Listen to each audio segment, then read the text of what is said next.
All right, today we're jumping right into a really fascinating, kind of wild idea from the philosopher Friedrich Nietzsche. He had this concept of a certain type of person he called an atavism, someone who is, believe it or not, a biological throwback to a more primitive time.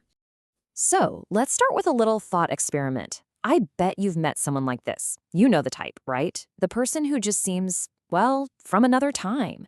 They could be a brilliant innovator, a rebellious artist, or just someone who operates on a completely different frequency from everyone else. Well, it turns out Nietzsche had a special name for these people. He really dug into this in Aphorism 10 of his book, The Gay Science. And he didn't see them as a product of our modern age, but as this powerful echo from humanity's most distant, primal past. And he called this phenomenon atavism. So what is it? Simply put, it's when ancestral traits pop up again in a modern person. Think of it like a biological throwback. Nietzsche's basically saying that some people walking among us today are carrying the instincts and the raw energy of a much, much more vigorous and primitive human era. Now, you can probably guess what happens next, right? When you drop someone with a prehistoric spirit into our highly structured, civilized world, well, you get conflict. A really fundamental, primal conflict. It's this epic clash between the raw, wild nature of one person and what Nietzsche called the herd, the expectations of society. And this really lays out that tension perfectly. I mean, look at this. On one side, you've got the atavistic person. There's just a force of nature. We're talking raw passions, primal instincts, this massive surplus of energy. They're the conqueror, the visionary. But then you have modern society over on the other side, and its goals are totally different, right? It wants stability, it wants moderation, reason, social usefulness. It wants to channel all that energy into, well, predictable, mundane work. These two are on a total collision course. But here's the kicker. Nietzsche didn't see this as some kind of defect. Not at all.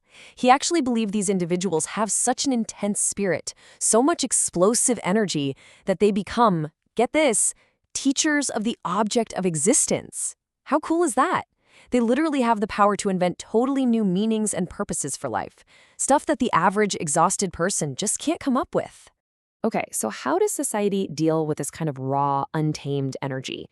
I mean, you'd think they'd be celebrated, right? Nope.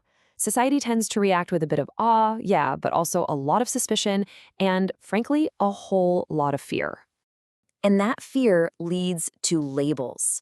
Because these atavistic people don't play by the rules. They don't follow the so-called unconditional duties of the day. They get branded. They're called evil, insane, a threat to public safety. Why? Because they're unpredictable, and society hates unpredictable.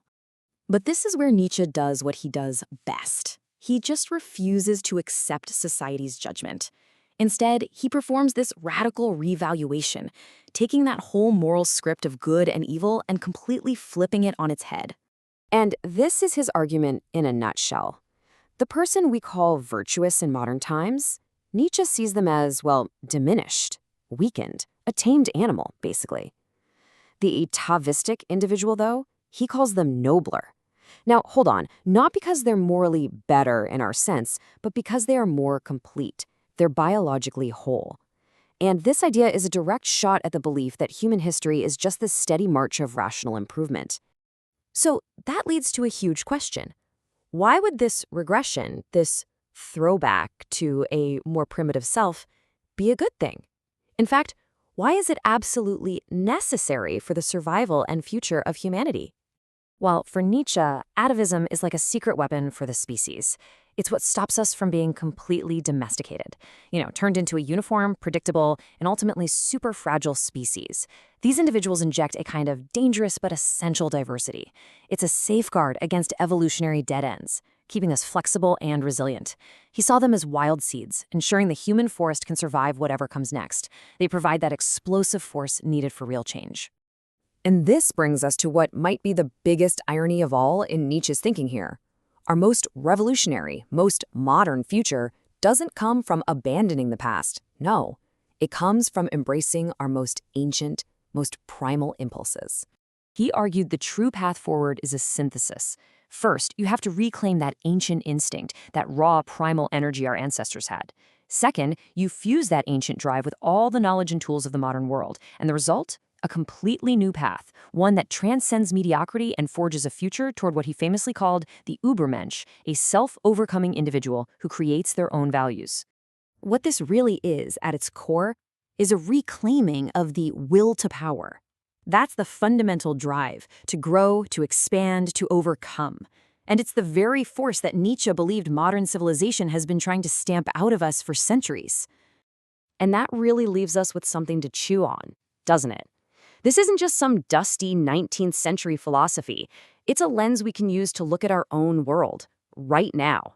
So, who are the atavistic figures today, the geniuses, the rebels, the so-called insane visionaries who are dragging us kicking and screaming into the future?